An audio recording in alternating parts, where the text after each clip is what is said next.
इस वीडियो में सीखेंगे आप गोटा पट्टी से ब्लाउज में बहुत ही सुंदर डिजाइन बनाना, जिससे आप अपने किसी भी प्लेन ब्लाउज में एक सुंदर सा लुक दे सकते हैं। तो चलिए इसे बनाना शुरू करते हैं। तो डिजाइन बनाने के लिए हमने ब्लाउज के पीछे के पार्ट को लिया है। आपको पीछे का पार्ट लेना है और उसमें पेपर बकरम को चिपकाना है। इस तरह आप बकरम को चिपका कर रखिए। उसके बाद आपको क्या करना है कि पहले जैसी डिजाइन आप बनाना चाहते हैं उसकी ड्राफ्टिंग इस पर बना कर रखिए, जिससे आपको बनाने में आसानी होगी। और ड्राफ्टिंग के लिए मैं ले रही हूँ एक पेपर। ड्राफ्टिंग बनाने के लिए हम कॉपी के कार्डबोर्ड को यूज करेंगे। ये थोड़ा कड़क होता है। अब इसको हम काट कर निकाल लेंगे। तो इसको हमने काट कर निकाल लिया है। अब आपको क्या करना है, जो भी बकरम की साइज है उससे आपको हाफ करना है।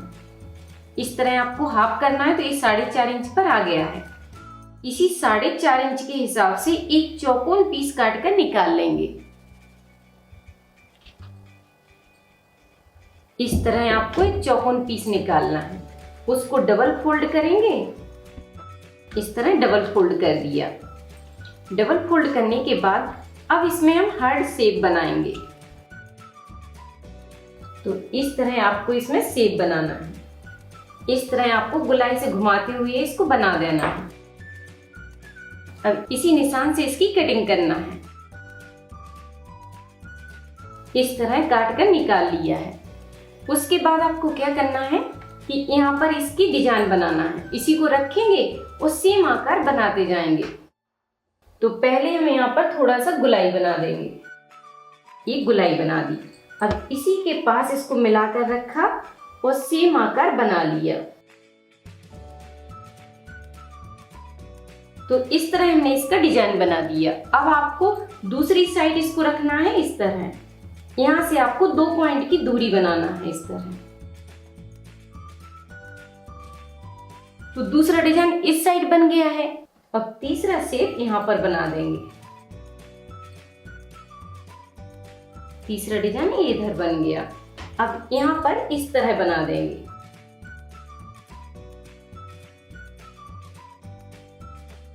इस तरह का इसमें शेप बना दिया। बस हमें इसी निशान के ऊपर सिलाई चलाते जाना है और डिजाइन बनकर बहुत सुंदर तैयार हो जाएगी। डिजाइन बनाने के बाद अब हम बॉबिन में गोटा को भरेंगे। सब्सक्राइब करें राधिका ट्यूटोरियल्स को सिलाई से जुड़ी हर एक चीज सीखने के लिए, और बेल बटन दबाएं ताकि मेरी हर एक वीडियो आप तक पहुंच सके। आपको मशीन में से बॉबिन और बॉबिन केस को निकालना है। इस तरह निकाल लीजिए। और जो पहले वाली बॉबिन है उसको हम हटा देंगे और इसमें दूसरी खाली बॉबिन को यूज करेंगे। तो ये ले ली हमने खाली बॉबिन। अब आपको गोटा इसमें भरना है।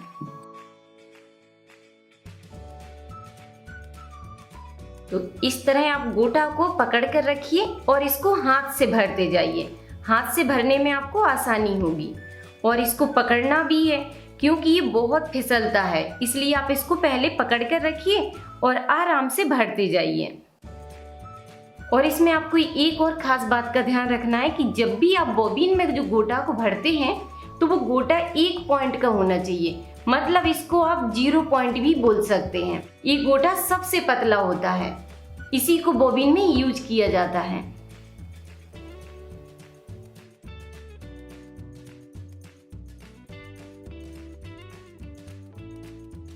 तो इस तरह आपको गोटा भरना है। और जब आपकी बॉबिन भर जाएगी तो यहाँ पे आप एक पिन को लगा दीजिए, जिससे ये गोटा आपका फैलेगा नहीं तो ये खिसक कर निकल जाएगा। इसलिए हमने यहाँ पे एक पिन लगा दिया है। अब आपको उठाना है बॉबिन केस और इसके स्क्रू को ढीला करना है। ये जो इसमें स्क्रू है इसको ढीला करना है। थोड़ा सा इसको लूज कीजिए। 3-4 बार इसको घुमाना है आपको। जैसे आप घुमाएंगे तो ये थोड़ा लूज हो जाएगा। तो जैसे ही आप बोल्ट को 3-4 बार इसको घुमाएंगे तो ये लूज हो जाएगा। यहाँ पे आप थोड़ा सा गैप देख रहे हैं ना, इसको थोड़ा सा गैप करिए। तो उसके बाद इसके पिन को हटाएंगे और गोटा पट्टी को इसके अंदर फिट कर देंगे।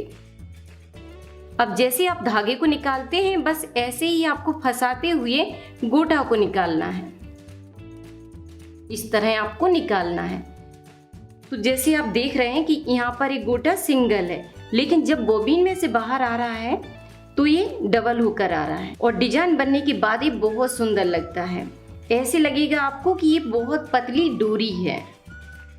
अब आपको बस मशीन में इसको फिट करना है। बॉबिन केस को हमने इसमें लगा दिया है। तो गोटा आपको नीचे बॉबिन में भरना है और ऊपर की साइड रहेगा ये नॉर्मली धागा, बिल्कुल गोटा के मैचिंग का। ठीक है, आपको इसका ध्यान देना है कि गोटा के मैचिंग का ही धागा आपको ऊपर में यूज करना है। तो ये ऊपर की साइड हमने नॉर्मली धागे को डाल दिया है। अब आपको सुई नीचे की साइड दबाना है और गोटा को बाहर निकालना है। ये आ गया गोटा बाहर की साइड। अब इसको हम कर देंगे पीछे की साइड। ये कर दिया पीछे। अब उठाएंगे डिजाइन और जैसा ये बना हुआ है वैसे ही आपको सेम मशीन चलाते जाना है। इसी के ऊपर आपको बस मशीन चलाना है। तो बस आपने जैसी डिजाइन बनाई है उसी शेप के ऊपर आप मशीन को घुमाते जाइए और आपको कुछ नहीं करना है। मशीन ज़्यादा फास्ट नहीं चलाना है और कपड़े को खींचना नहीं है। बस आराम से पकड़ कर रखिए और मशीन चलाते जाइए। और यहाँ पे एक बात मैं और बता देती हूँ कि इसमें आपको थोड़ी मशीन की सिलाई को बड़ी रखना है। जैसे नॉर्मली सिलाई आप जो चलाते हैं उससे थोड़ी सी बड़ी साइज कीजिए।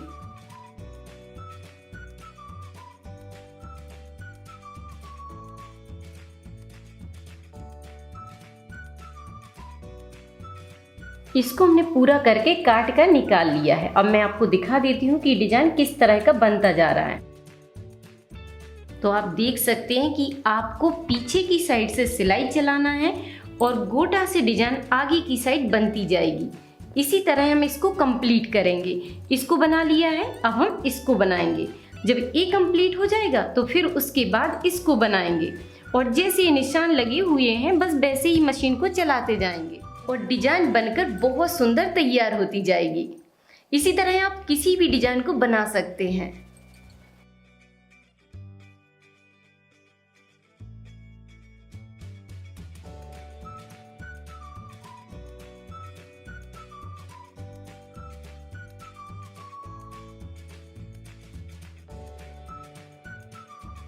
इस तरह आपको पीछे से इसमें सिलाई डालना है और आगे की साइड डिजाइन बनकर आपकी कंप्लीट हो जाएगी।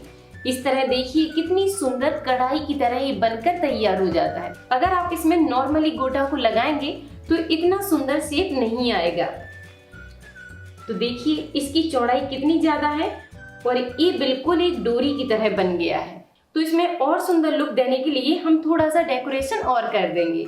एक यहाँ पर बटन लगा देंगे और एक बटन यहाँ पर लगा देंगे। इस तरह इसमें लुक देंगे। अब ले लेंगे कुछ मोती और यहाँ पर लगा देंगे। तो आप देख सकते हैं कि इसका लुक बहुत ही सुंदर लग रहा है और बनाने में बहुत ही सिंपल है। और आप इसे अस्तर वाले ब्लाउज में बना सकते हैं और बिना अस्तर वाले ब्लाउज में भी। बस आपको इतना ही ध्यान देना है कि आपको जो पेपर बकरम है वो मेन फैब्रिक पर चिपकाना है। तो इस तरह आप डिजाइन को बनाइए, ट्राई कीजिए। तो अब ब्लाउज को तैयार करने के लिए आपको क्या करना है कि बॉबिन केस को निकालना है। तो इसकी बॉबिन को हम हटा देंगे और बॉबिन केस का जो बोल्ट है उसको कस के फिर नॉर्मल कर देंगे, जिससे आप आसानी से अपने ब्लाउज को तैयार कर सकते हैं। तो इस तरह आपको इसको नॉर्मल करना है। तो अब आप बनाइए, ट्राई कीजिए। और वीडियो पसंद आई हो तो वीडियो पर लाइक और कमेंट करके मुझे जरूर बताइए। और अगर आपने अभी तक मेरे चैनल को सब्सक्राइब नहीं किया है तो जल्दी से सब्सक्राइब कर लीजिए, जिससे आप हर मंडे को कुछ नया सीखें। और अपनी बेल बटन को भी ऑन रखिए कि जैसे ही मंडे को न्यू वीडियो अपलोड होती है तुरंत ही आपको मिल जाएगी और आपको वीडियो कहीं पर ढूंढनी नहीं पड़ेगी। थैंक यू, धन्यवाद।